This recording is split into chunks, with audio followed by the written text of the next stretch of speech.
Företag har ofta en stor bas av kunder som de vill veta vad de har för intressen och behov. Några som hjälper dem med det är Nepa. Hur de gör det tänkte vi fråga. Hej! Hej!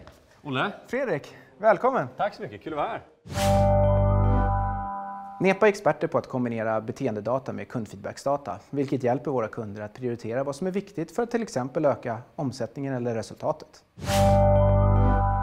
Du är en av grundarna till Nepa. Kan du inte börja med att berätta lite grann om hur den här idén föddes? Bakgrunden till starten av Nepa är i grund och botten att kunder la alldeles för mycket pengar på analog datainsamling 2005 och vi tänkte att det här måste man kunna digitalisera. Så vi utvecklade en algoritm för att löpande samla in data digitalt som blev otroligt mycket mer kostnadseffektiv än vad tidiga analoga system var. Men vad är det då för tjänster som ni erbjuder idag? Vi hjälper företag att bli mer kundorienterade i sitt beslutsfattande genom att samla in kundfeedbacksdata, både kvalitativ och kvantitativ. Data på hur slutkunderna upplever företagsprodukter, tjänster, butiker eller hemsidor. Det här kombinerar vi med beteendedata, det vill säga data på vad människor faktiskt gör. Det kan vara exempelvis kvittodata eller beteende på webben. Genom att kombinera de här två världarna, både beteendedata och kundfeedbacksdatan, så kan vi ge konkreta prioriteringar till företag om hur de kan öka sin lönsamhet eller omsättning. Om vi tar ett case från verkligheten, kan vi inte ta en kund och titta på exakt hur ni hjälper den kunden? Ja, vi kan till exempel titta på dagligvaruhandeln och exemplet Coop, där vi hjälper dem att få en förståelse för hur upplevelsen i deras butiker är. Vi ser helt enkelt när någon drar sitt kort och baserat på det så skickar vi ut en undersökning för att fråga om hur upplevelsen just den här butiken var. Bland annat så ställer vi en fråga då om man passerade förbi någon butik som låg mer bekvämligt till. Den informationen isolerat är kanske inte jätteintressant. Men genom att kombinera den kundfeedbacken med beteendedatan, det vill säga kvittodatan som vi också sitter på, så kan vi faktiskt titta på de individerna som har passerat förbi någon annan butik. Hur ser deras varukorgar ut? Och jämföra dem med de som inte har gjort det. Och genom att göra den analysen kan vi identifiera vilka produkter som skapar helt enkelt spring i butiken för den här enskilda handlaren. Och det är jätteviktig information för den framtida marknadsföringen. Ni har ju nu över 350 kunder i över 50 länder. Kan inte du lista några av de viktigaste framgångsfaktorerna som du tror har lett er hit? Först och främst, och det jag kanske själv är mest stolt över, är ju medarbetarna här. Som både är passionerade och supersmarta, och utan dem så hade inte det här varit möjligt. Nummer 2 så är det vår förmåga att ständigt innovera. Vi utvecklar våra produkter och utmanar oss själva hela tiden att ständigt bli bättre. Sist men inte minst så är det ju också en timingfråga.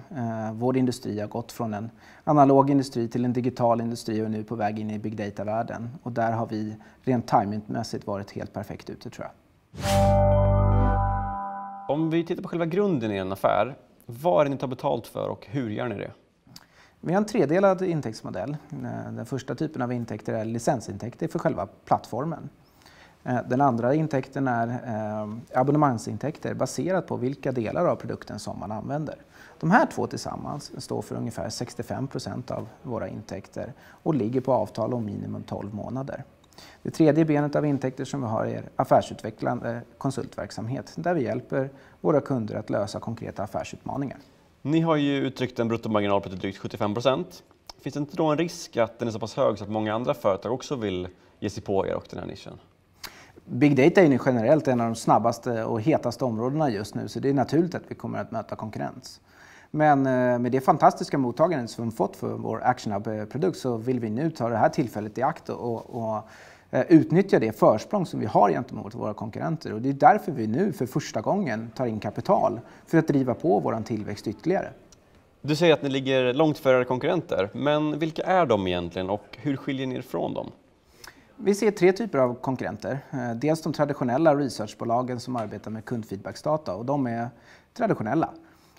Vi ser moderna researchbolag som arbetar med digitala tekniker för att samla in kundfeedbacksdata. Den tredje konkurrenten är de som arbetar med beteendedata för att spara den och lagra den.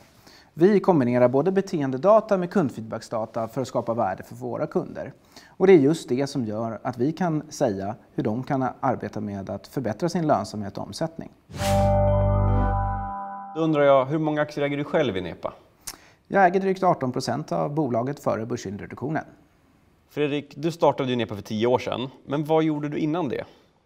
Ja, före grundandet av NEPA så arbetade jag som varumärkeskonsult i ett par år och innan det så pluggade jag på Handelshögskolan här i Stockholm. Parallellt som jag arbetade som programmerare på en webbyrå. Sista frågan då, varför brinner du för just det här? Jag har alltid haft ett stort intresse av teknologi och matematik har alltid fascinerat mig och samtidigt som jag nu får jobba med affärsutveckling, vilket ligger mig varmt om hjärtat. Så jag får arbeta med 3 områden som jag tycker är otroligt roligt. Samtidigt har vi alltid drömt om, sedan starten av NEPA, om att skapa ett globalt bolag och det är ju faktiskt det vi är på väg att göra här och nu. Tack för idag Fredrik. Tack själv! Lycka till nu. Tack så mycket och välkommen åter. Ja men tack. Ha det bra.